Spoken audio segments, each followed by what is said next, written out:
Mga idol, Biyernes Santo na mga idol, ang pagpalansang ni Lord sa cross. Alam niyo ba ang 7 words ni Jesus Christ? Number 1, Diyos ko, nganong gibiyaan mo ako. Ug ang pangalawa, amahan ko, pasaylua sila, kay wala sila masayod sa ilang gibuhat. At ang pangatlo, sinabi ko sa iyo, ngayon din, isasama kita sa paraiso.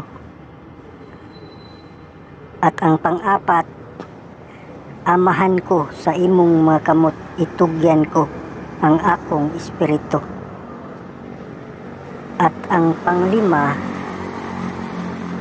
babay, ania ang imong anak, at anak, ania ang imong inahan.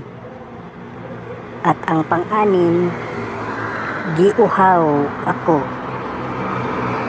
At ang pang-pito, natuman na ang tanan.